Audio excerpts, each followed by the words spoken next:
So it looks like Scream 7 is going to be set in Indiana in a fictional town called Pine Grove.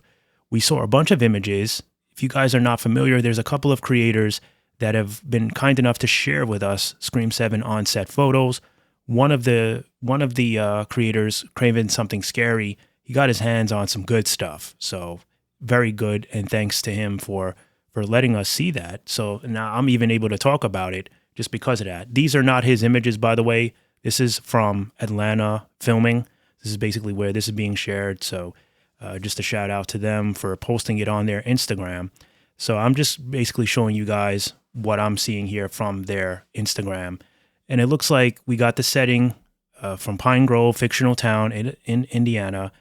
But we've seen a number of great stuff, right? We've seen some Ghostface action, right? We saw videos of Ghostface. That was also Craven Something Scary. A couple of other creators shared some other images as well. So what we're looking at here is a couple of photos from the set here. So as we can see, we got Macabre Spirits sold here. This is looks like Matthew Lillard, who is going to reprise his role as Stu Macher in Scream 7. I don't know if he's going to have a major role. They're keeping it tight-lipped.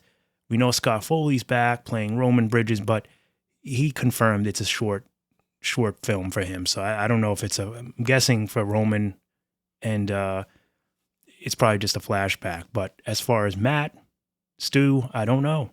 We may actually see him alive, but nonetheless, this is his whiskey brand here. This could also be an indication that he might have a larger role, because if they're taking the time to promote his whiskey brand, right, they're giving him respect for being on that set. They're pumping out his brand, which leads me to believe is very possible, because we can only speculate. So I can't say for sure, because I don't work for the set, I don't work for the crew, and I don't know for sure, and I wouldn't be allowed to tell you even if I did. But I think there's a good chance he's alive.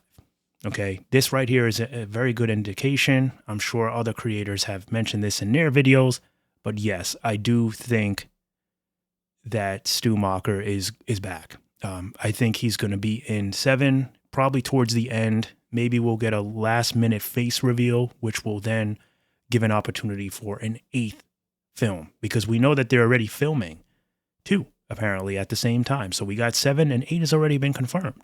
So therefore, they have their idea. They have their plot already. I think he's alive. So if you're wondering, I think so. Whether or not you like that idea, it might take away from the original, thought in your head of how Stu died and all that. Yeah, it might make things feel a little cheesy. We'll see if they can work around it and make it interesting. But Matthew Lillard said in many interviews that he was supposed to come back in the 3rd installment. He was going to be operating from jail, and it was going to have all these Stu followers, if you will, this cult of people, just doing killing for him, worshiping the work that Billy Loomis and Stu Macher did, all that good stuff. But then that idea got scratched. So I think this time around, we're going to see a Stu cult. I don't know how it's going to work out. I don't think he's in prison. I think he's probably in a nut house or something. Maybe he just got released. There's theories that Dewey knew about this and didn't want to tell anybody because he didn't want to have anyone worry. So there's all kinds of theories out there, but nonetheless, I think we're going to see Stu for a while. I think he's going to have a larger role in part 8, probably, perhaps. So we'll see. So anyway, that's his brand.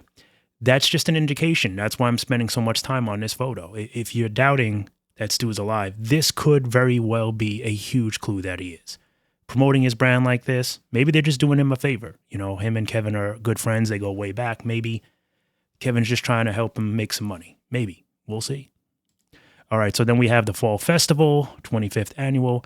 So we know that this setting is going to take place in the fall. We knew that early on. There's a theater, so we have the music theater in the town and everything. So this is definitely going to be a fall vibe.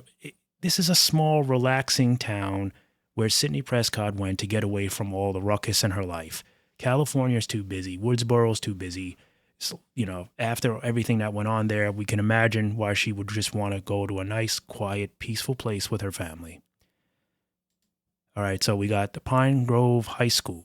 So very small townish. You know, this kind of reminds me of Dexter New Bloods. Remember how like Dexter went from Miami, busy, noisy, energetic, to quiet little Iron Lake, where it's peaceful and everybody knows your name kind of vibe. And I think that that's exactly what this is going to be like. Then we got a flower shop here, Monday through Friday, 9 a.m. to 5 p.m., Saturday and Sunday. I think that says 12 a.m. to 4 p.m. at the bottom there. And we got downtown Pine Grove District boundary. No alcohol beyond this point. Welcome to the historic downtown, Pine Grove, Indiana. There we go. So we can see we got the fall images. You know, the leaves there. Everything is set for fall. Pine Grove Theater. So this is the theater that we keep hearing about. Looks like there's probably going to be some kind of event here at some point during the film.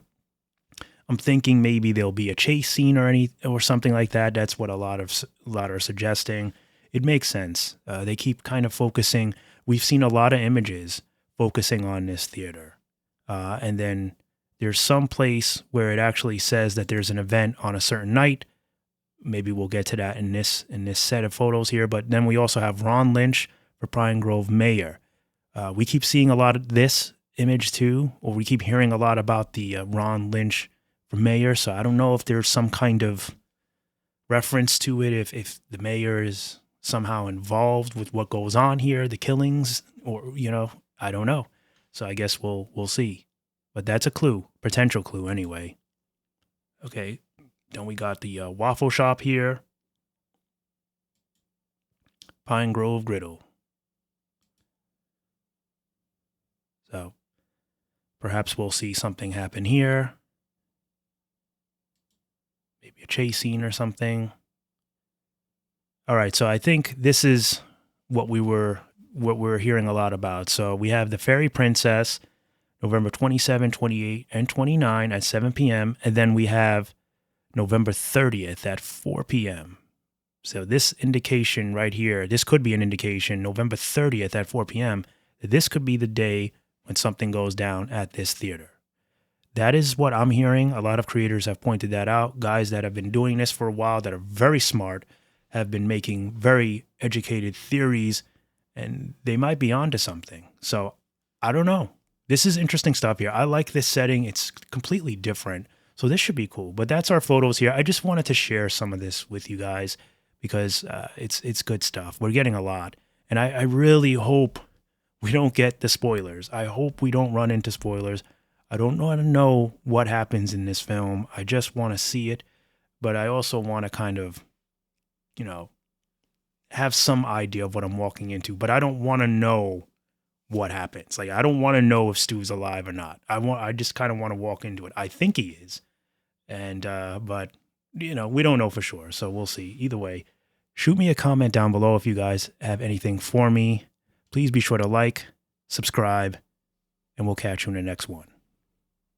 Bye.